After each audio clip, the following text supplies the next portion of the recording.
People say time heals.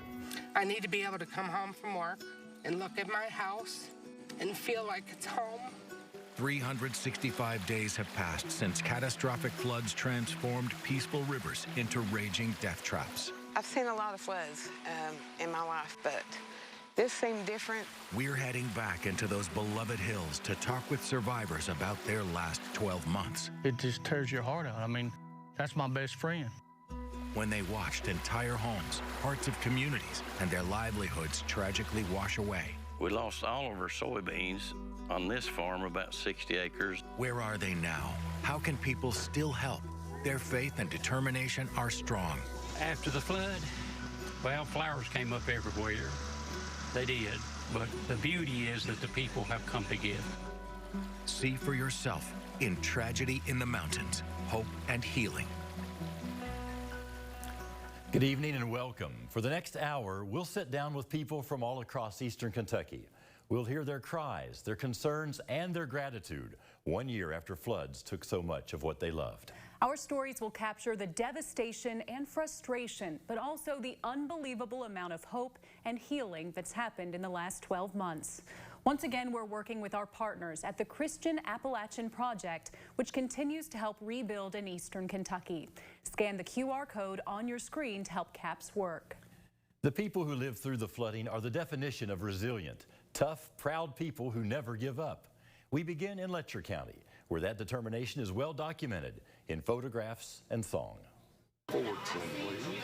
Malcolm Wilson has taken a lot of photographs at the only supermarket in Isom, Kentucky, a town of about 900 people. These days, they're happy images of a thriving business owned by the same family for the past 25 years. But a year ago, it was a different story. Well, I was one of the first to go in our local IGA grocery store after it flooded, and it was the most horrible thing I've ever seen in my life. And went in there, and it was like Godzilla and King Kong had a fight in there. When we walked in, all coolers were up off the floor, all on their face. Product was all over the store, everywhere. I mean, it was just almost unimaginable. That was just the beginning of Wilson's desire to record what was happening in the part of the world he loved so much. He believed there were stories that could be told through photography, stories that come to mind easily as he looks back on what his camera captured. There was a pink Mickey Mouse blanket hanging on a tree, about a mile and a half up the road here, and it was still dripping with water. And I have 3 grandkids, and I knew and remembered what their blankets, my grandkids' blankets meant to them. You know, that was their comfort. After I got through, I started thinking about that, and I just broke down in tears. So many photos from July 2022 show wrecked homes, damaged roads, and mountains of mud. Malcolm Wilson's best photos take a different focus, documenting determination rather than despair, faces instead of places. Wilson's photographs show the human spirit, how people in need helped others in need, the strangers who delivered food and water, and the healthcare workers who gave out tetanus shots in parking lots. I consider photography like a fine bottle of wine. The older that good photograph gets, the more important it becomes. The resilience is the same thing Corey Harris wanted to highlight when he was inspired to write a song about the flooding in Letcher County. North Fork couldn't hold all the dark sky laid down. And folks made for the hills, water raged through these towns. The lyrics came easily when he remembered a phrase he's heard all his life, come hell or high water. Come hell or high water, these mountains prevail. Yeah, we've been beat down and we've lost lives and homes and businesses and this and that, but you know, here we are, we're coming back, and it's going to be okay eventually. Both Harris and Wilson say they wanted to show how the worst of times brought out the best in people.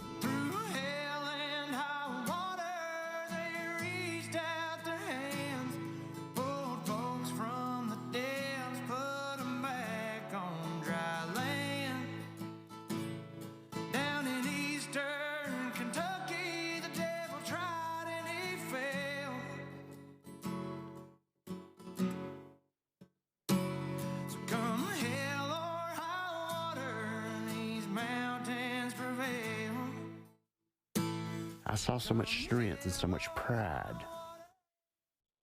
And I saw a lot of tears, and I saw a lot of praying. And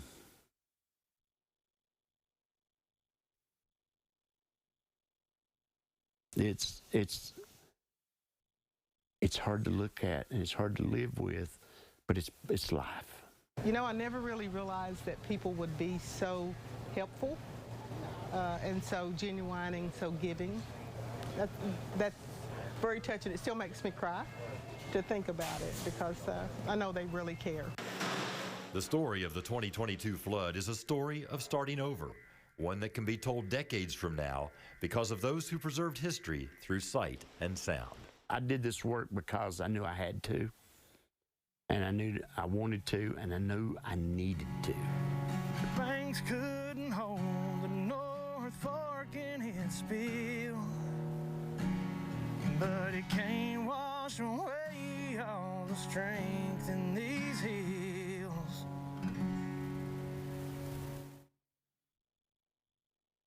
Wilson's work truly will be studied by historians. His images will be housed in the University of Kentucky's photo archives. Now to Breathitt County. A year ago, Riverside Christian School in Lost Creek was like so many other buildings, almost unrecognizable. Our Bodie Brooks returned to find a familiar resilience within the walls, where once again children are learning valuable life lessons. This time a year ago, this entire hallway was underwater. School leaders didn't know if classes would ever be taught here again. But by a miracle, Riverside Christian School was not only able to return for the year, it's getting ready to start a brand new chapter. The last year has been, it feels like a whirlwind. It feels like 20 years wrapped into one, but it feels like it was yesterday. It's the oddest thing. Principal Meg Asher was in the thick of it when they started scooping mud out of Riverside. We first met when the cleanup was just getting started in August. It got into the second floor of our building, so we know it crested right up under those windowsills. This is Riverside today. No mud and clean floors. Asher says there were a few health challenges to make sure the building was safe. Students were able to start the school year by mid-September, bringing back a sense of something normal. We had students and their families that walked through so much, and there was so much loss. But just everyone getting to be back together, it was like just like these bundles of just hope and joy through the day. Everyone was dealing with trauma. Everyone was dealing with some sort of loss. And then all of a sudden we're back to school, and it was a sense of normalcy. It was a sense of we get to see our friends. We're learning math. We have homework. But there was some adapting to do. The building isn't entirely back to the way it was. And so now we've moved out, so it's very empty. But it was decorated, and like I was saying with the floor, instead of retiling, we just sanded down and made the concrete work. So we lost a handful of classrooms and offices that we just couldn't utilize just for safety. If you walk through, your legs will fall through. And then the moisture, you can see where we had to cut the drywall. So the moisture through that whole area. But we were still able to have PE classes, and we have school-wide competitions called Purple and Gold Games. We were still able to do those. Asher says it didn't faze the kids a bit, but they've known long-term the building would not be sustainable. Right up the road, an opportunity appeared. This elementary school was being combined with another in the county, leaving it empty for a new tenant. Riverside raised $350,000 for its purchase, just finalized this month. So we're in the process of moving right now, and we'll be able to start the next school year in that building. And the effort to fundraise doesn't stop there as they work to rebuild staff housing and restore a community park space. You can find a link to donate in this story on our website. Reporting in Lost Creek, Bodie Brooks, Fox 56 News. Many homeowners in flood-prone areas are in a race against time to get their homes up to new building standards. If they don't, they'll be forced to live elsewhere. Tyler Melito shares how one Breathitt County man has sadly watched his neighbors leave and why he might have to do the same. To wake up in the morning and your friends that you grew up with are no longer around you. The neighbors that you had that helped one another, shared food, shared stories and fun time, family time.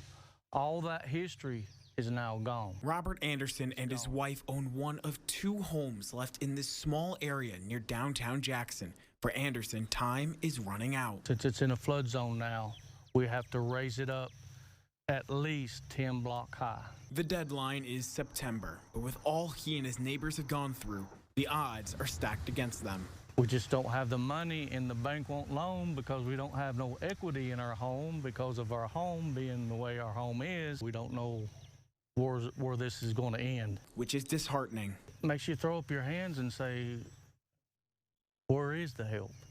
You know, where's the understanding?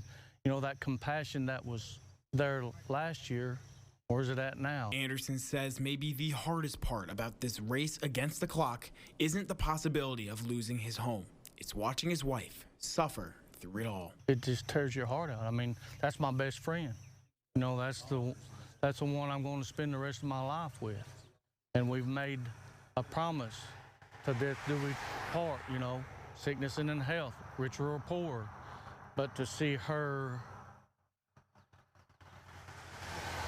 almost lifeless sometimes, or staring off into space, it'll rip your heart out. Despite unfavorable odds and the emotional scars, Anderson vows to not go down without a fight. He says he would rather be dragged off his property than quit trying to rebuild it in time. That I'm going to get my home back by the time that I lost it. My wife lost her home right on the day of her birthday. And I made myself a promise. I didn't say it out loud, but I made myself a promise that I would try to restore it by her next birthday. In Breathitt County, Tyler Melito, Fox 56 News. Many people watched in disbelief that morning when the floods kept coming. We did the same here at Fox 56. And at times I felt helpless. I really did, because I'm doing my job and I'm saying this is life-threatening. You need to get to high ground. Hear from our own meteorologist, Chris Johnson, who revisits that fateful morning last July when he saw a terrible storm taking shape. This is Tragedy in the Mountains, Hope and Healing.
You're watching Tragedy in the Mountains, Hope and Healing. The July 2022 flood is one the people of southeastern Kentucky will never forget. And that is true for our own colleagues as well. Meteorologist Chris Johnson was in this studio that fateful morning and watched the storm roll in. Chief Meteorologist Justin Logan sat down with Chris to talk about what he witnessed a year ago. It is a life-threatening situation right now, and folks are doing everything they can. They're desperate in some cases to get to higher grounds. Meteorologists are used to reporting severe weather. It's our job to get life-saving information to you, our viewers. But some days are very different. High water issues, rescues, folks being stranded, folks sitting on top of vehicles, on top of roofs, you name it. My colleague recalls how the historic event unfolded. I remember thinking to myself, you know, there's going to be some areas that get 3, 4, 5 inches of rainfall. And we did. But the problem was, we got that in the first half of the week. Which led to the first round of flooding, but that was only the beginning. The next round of rain started late on the 27th and continued into the 28th. I look at radar and I see storm after storm after storm, and it's all working from the west, pushing eastward. Mind you, over these areas in southeast Kentucky that have already had plenty of rainfall over the last few days. A stationary boundary was draped across Kentucky while moisture was surging north. Coupled with disturbances moving through the state, it was a recipe for disaster. And I didn't know the extent of this event until I kind of worked through the morning show that morning. By 7, 8, 9 o'clock, it was devastating. Devastating. In that 24-hour period, 6 to 12 inches of rain led to catastrophic flooding.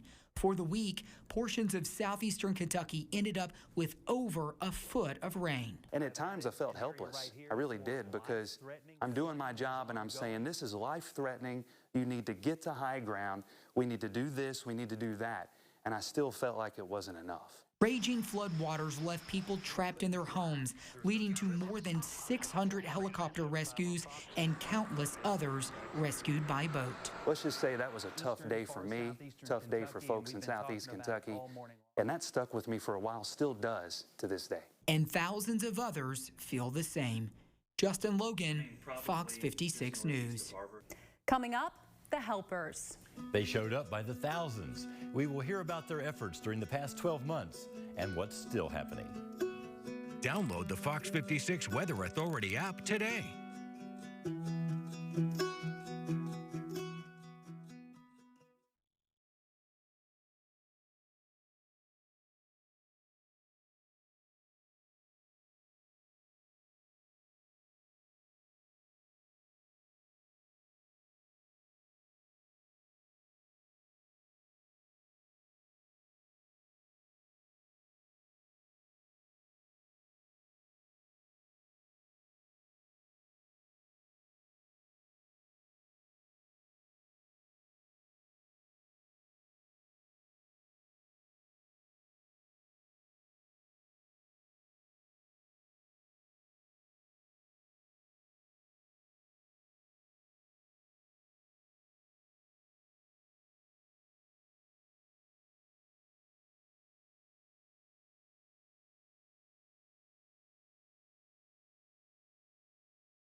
You're watching Tragedy in the Mountains, Hope and Healing.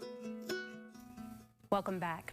So many organizations and individual people have put in countless hours to help flood victims in the past year.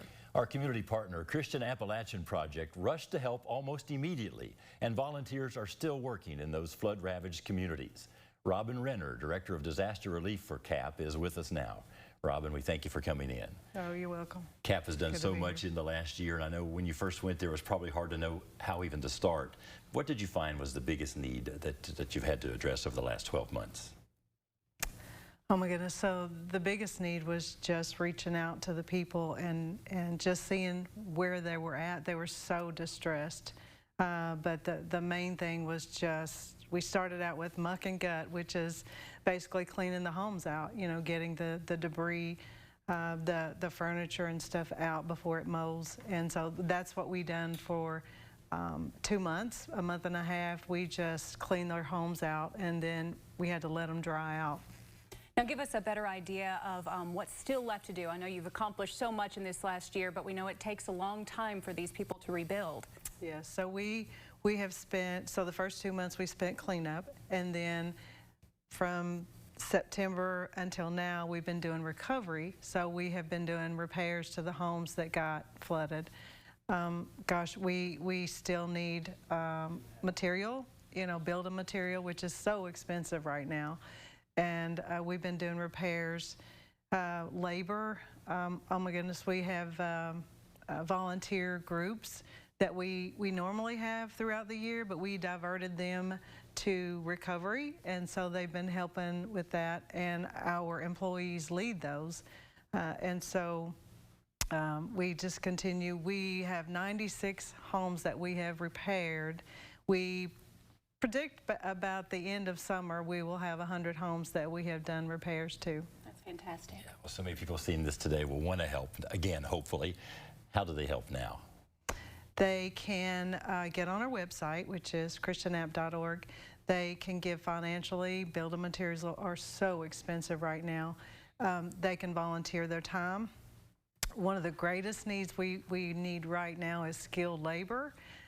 People who have carpentry skills, because we have groups, but we also need leaders, and so we could use more leaders that are skilled, that can be, you know, out working and doing recovery. We also partner with ASP, which is Appalachia Service Project. They're doing the new builds, and so we're partnering with them, and they're having difficulty finding property, and so if the property, you know, they can find that, then they can build more new homes.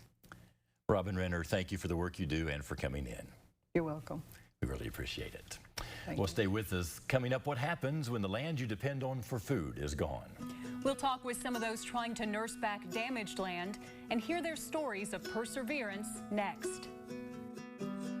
This is Tragedy in the Mountains, Hope and Healing.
You're watching Tragedy in the Mountains, Hope and Healing. Welcome back. Here's a summary of some of what happened a year ago. The National Weather Service says rain fell in excess of 4 inches per hour. Sadly, the governor's office attributes 45 deaths to the flooding. And there were more than 600 helicopter rescues and countless swift water rescues. Every aspect of life was impacted by the historic storm, including families who farm in eastern Kentucky. Vasi Prokos shows us how Breathitt County residents are restoring their land little by little. Betty Noble and her granddaughter Paisley will never forget sitting in their living room, watching big parts of their lives wash away. We lost chickens, turkeys, we lost a lot of all of our animals. Since the flooding, it's been even harder to grow back what she had. We can't grow anything. Stuff just won't grow in this garden. We need topsoil put back on top of it because we've lost about 4 or 5 feet of land straight down. Just wiped it out and took our trees and walnut trees and apple trees, and we depended on that stuff. Now, every time it rains, it still brings back the painful and frightening memories. I get really anxious and I start to have flashbacks. Last July, fields like this were unrecognizable. Now, 12 months later, farmers are trying to grow back what they lost. We lost all of our soybeans on this farm, about 60 acres, and then we got a total of probably 300 acres leased, and we lost the biggest part of them. And then on this farm here, we lost probably 5,000 bales of straw that we couldn't get out of the barn. Ellis Tencher says life has changed after the flood. He still lives off the farm, but his side job helps a lot. It's a bad experience seeing everything underwater, and that's what they rely on every year. And, you know, when it's covered with water and you can't use any of it, it's pretty devastating. The flooding affected how Betty Noble runs her garden and sells her jars. Sometimes we'd grow up to 1,000 jars. You know, we make our own relish, our own jellies and jams. We make everything ourselves, corn, beans, everything, and can it for the winter. Well, now we can't because the flood just destroyed our garden. We'd be lucky if we get 50 or 60 jars of stuff this year. It's stuff that Betty and her granddaughter lost in the flood, but that tragedy has reinforced what's most important. You can replace everything else, but you cannot replace the ones who you love. You can't replace them. In Breathitt County, Vasi Prokos, Fox 56 News. Mountain ties are strong, even when faced with almost unbelievable obstacles. We know everybody here. We love everybody here. And we just want to hang on. Still ahead, buckling down and building back up again, even in the midst of exhaustion. And in their own words, touching stories from some young campers who survived the tragic flooding. That's coming up. This is Tragedy in the Mountains, Hope and Healing.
You're watching Tragedy in the Mountains, Hope and Healing.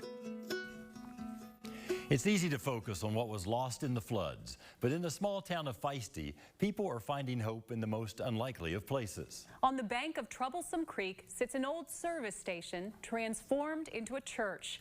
By some miracle, the building weathered the storm. Its doors still open to help others do the same.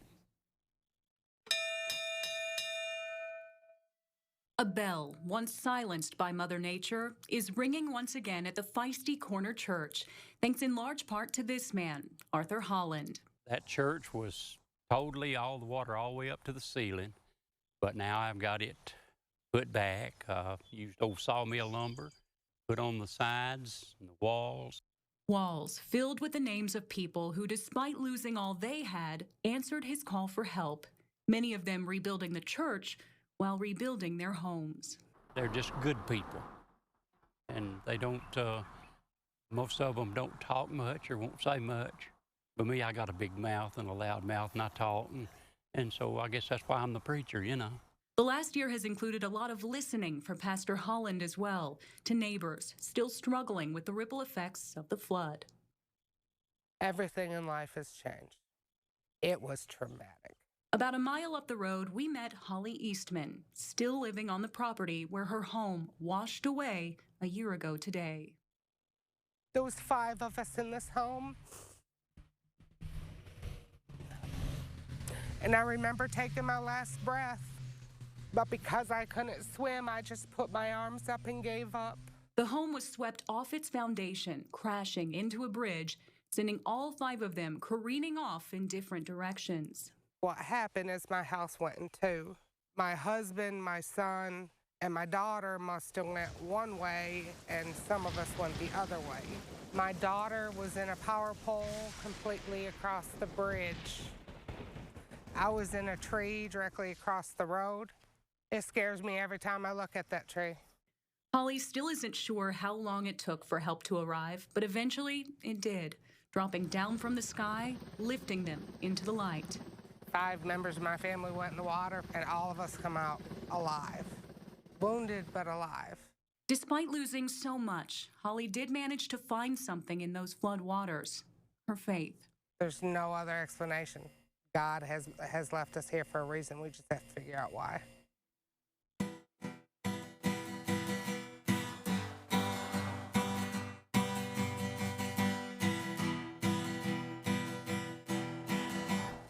That is the pulpit there that was in the flood. We did save it, and those 2 guitars we saved. They may not have much, but the people of Eastern Kentucky are making do.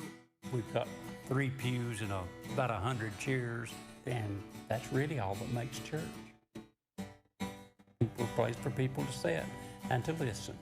Because a foundation built on faith, this is my home, and I never thought about leaving. Cannot be moved.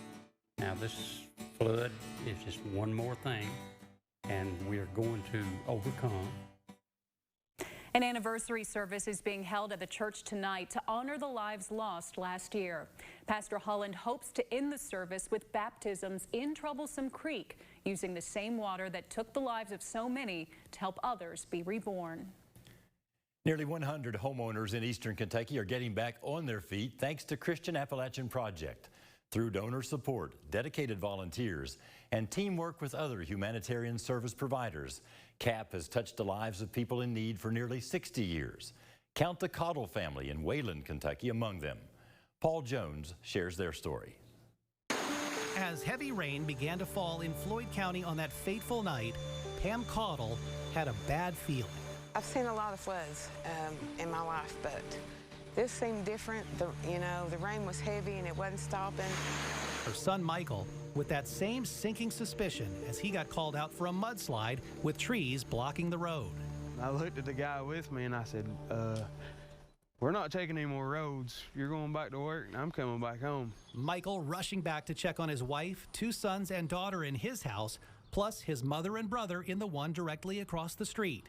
While all of them were safe, their homes were not. Water submerging the town of Wayland.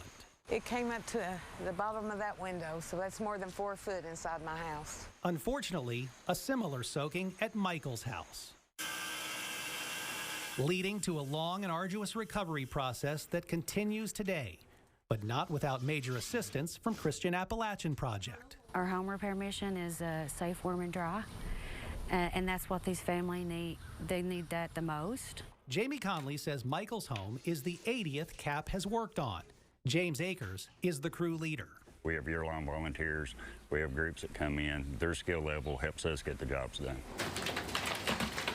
While the work continues in Michael's house, his mom's home is just about back to normal. CAP providing the supplies, Michael chiming in with the labor. Let's be honest with you, exhaustion is I'm far beyond that point. So as he waits to get back into his home, Michael and his family live in campers, also provided by CAP, just down the road. The big question, why not just leave Wayland? So many of my friends tell me, why don't you just move out of there? Can't move out of home. I mean, nothing else feels like home. It's hard to leave somewhere that you've just put your roots down and just stuck it out. We know everybody here. We love everybody here. And we just want to hang on. Leaving doesn't feel like an option. And if Michael has learned anything from the devastating floods, it's to keep fighting. If you're trying to quit, then the world will beat you up. But as long as you keep your head up, keep moving, it seems like everything comes back to the right side. Eventually the right side for a family on the wrong side of Mother Nature 1 year ago. But as the sign at the edge of town says, Wayland is a place where pride is picking up. Clearly, those who live here are good at picking up the pieces after tragedy. Paul Jones, Fox 56 News. Michael Cottle and his family hope to be back in their home sometime in September. If you would like to help Christian Appalachian Project and its work to help Eastern Kentucky recover from last year's flooding, please scan the QR code on your screen to make a donation. Healing continues in Hindman, where nearly 30 kids spent a week at Camp Noah. It's not your typical summer camp. The program teaches children ways to deal with the difficulties of what they went through during the floods. Krista Spadaccini takes us to Knott County to explain how these 5 days have a lifelong impact.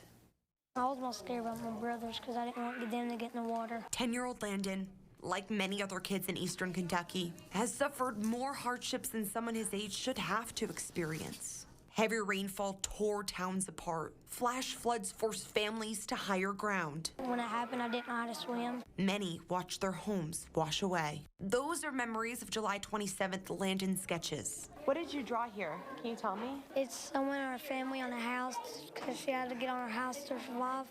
We was all asleep, and our mom saw it, and she was like, oh, gosh. Landon shares that story with his younger brother, Marshall. The reason I was super scared because our creek was right next in front of our house.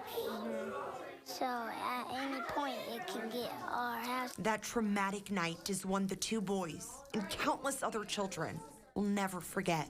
So when the chance to heal came along, the community couldn't turn the opportunity away. A lot of the kids, they know why they're here because they know that, they were affected by the flood, and they're just smiling and having a good time. Camp Noah is a nationally recognized 5-day program, free for children who are victims of natural disasters. It helps them process their fear and trauma through traditional camp activities. I hope that they get that they are loved. There's even a therapy dog to comfort young campers, taking steps towards a healthy emotional recovery. It's like a weird feeling because I got it all out of my head, like I'm fine now. Fittingly, counselors also share the story of Noah's Ark. Just as Noah prepared for a 40-day flood, these children learn survival skills if disaster were to strike again.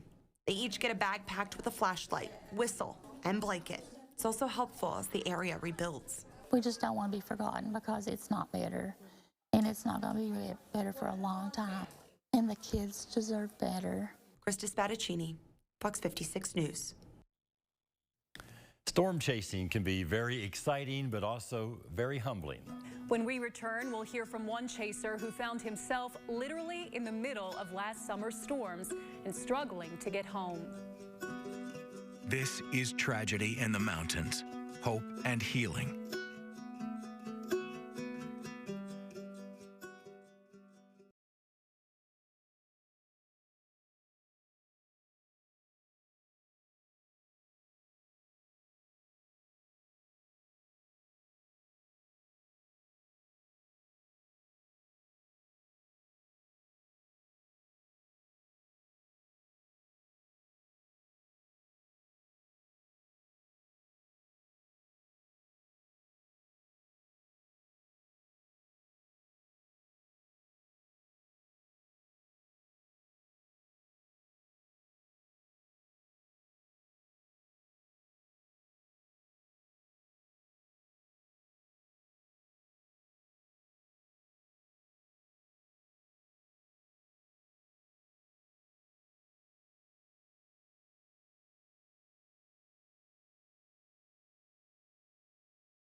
You're watching Tragedy in the Mountains, Hope and Healing. By definition, storm chasers are different. By choice, they often find themselves in the middle of severe weather. For one Eastern Kentucky storm chaser, last July's flooding is something he will never forget. Fox 56 weather anchor Peyton Hinkle has the story from Perry County. The first road I come on, RVs in the middle of the road flipped over, houses floating down creeks, people screaming for help. Storm chaser Chris Hall often finds himself in a front row seat to extreme weather. The morning of July 28th, he was on a chase in Tennessee. That's when he started receiving messages from his family in Perry County and knew it was time to go home. We were starting to see the stuff come out, so we hurried up and got back home and got home in probably an hour and a half. There's 4 ways you can come into this area. All 4 ways were blocked, whether it be mudslides, flooded out, trees down, lines down. He's no stranger to areas hit hard by natural disasters, but says it reaches a new level when devastation strikes your hometown. It hits harder because, like I said, it's home, you know, and to see everybody in pain and in heartache, you know, houses floating down the creek and people just watching their livelihood float down the creek. I mean, it hits a lot different. 1 year later, downtown businesses are open, schools are repaired, and creeks are back to normal. But communities are still suffering. But you come out here and you get a firsthand perspective of all this, it hits a lot different. You know, you see this, you see homes still in the creek or they're burning what's left of their home. It's different whenever you get the firsthand perspective of all of this. While progress has been made, there's still so much to do. We need more help infrastructure-wise. I mean, would you feel safe letting a school bus run over this every day? I mean, I wouldn't. Even though they're still rebuilding, like the mountains that surround them, Eastern Kentuckians stand tall. We're still here, we're still kicking, and we're always going to be Eastern Kentucky strong no matter what. Peyton Hinkle, Fox 56 News. Still to come, we'll head to an Eastern Kentucky high school where flooding tragedy turned football players into community helpers. When faced with personal struggles, many went on to help others. See how their time on the gridiron helped a community heal. Download the Fox 56 Weather Authority app today.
Late July is the time that high school football teams ramp up practice before the season begins in August in eastern Kentucky.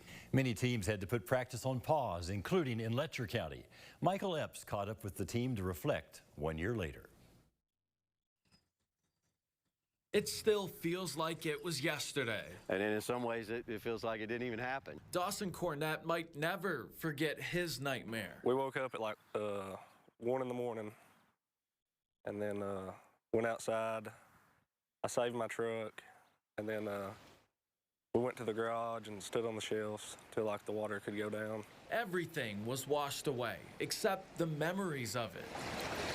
It's been a year. It's hard to believe it's been a year ago. Like I said, in some ways it feels like it was yesterday. The devastating floods in eastern Kentucky left 45 people dead.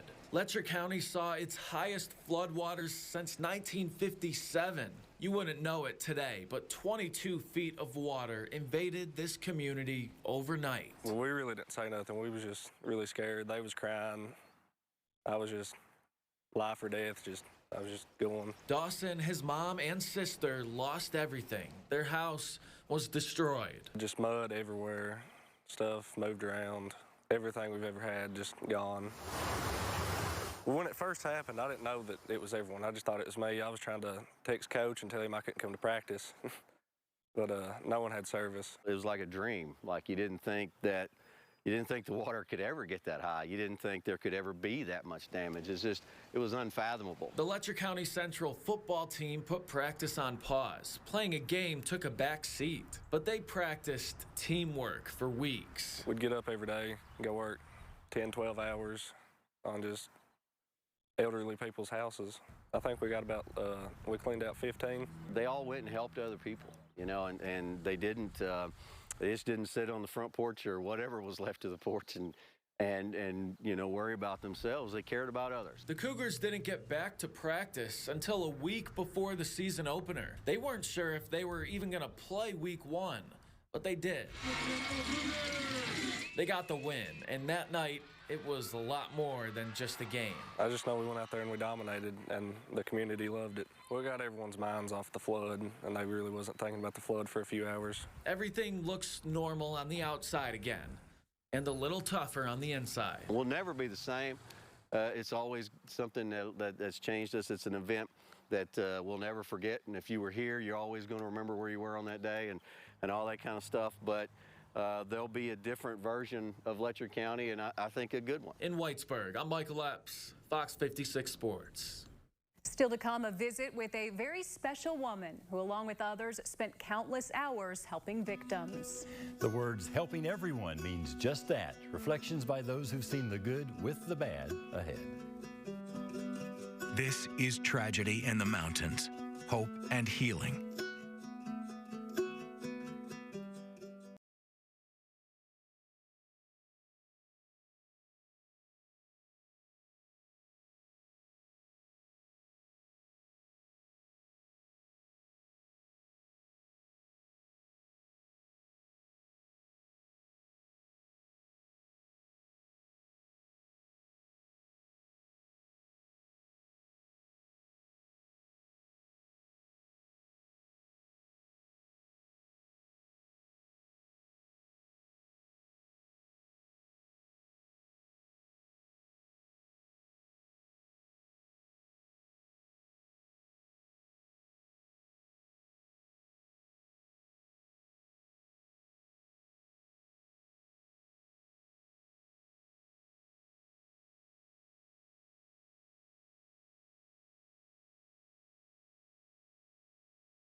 Supporting its community members through the hardest of times. That's the mission of one Breathitt County nonprofit. Since being founded 3 years ago, the Breathitt County Hunger Alliance has continuously made sure neighbors are loved and cared for. Founder Patsy Clare knows what it's like to need help from the community. She watched her parents work hard to provide for her and her 16 siblings. She's made it her mission to help others, whether during a natural disaster or because of everyday struggles. We love spreading stuff around, and I think that has caught on with people that come here, and that makes it worthwhile. You know, it touches you here, and that's what it's about. Claire says the Hunger Alliance is always accepting donations and having giveaways on its Facebook page. We've seen so many stories in the past hour that capture the strength and determination of Eastern Kentucky. Finally tonight, we leave you with a few more images captured by photographer Malcolm Wilson and the music of Corey Harris. Like so many Kentuckians, we hope we never experience another flood like the one from a year ago. Thank you for watching. Choppers and lifeboats,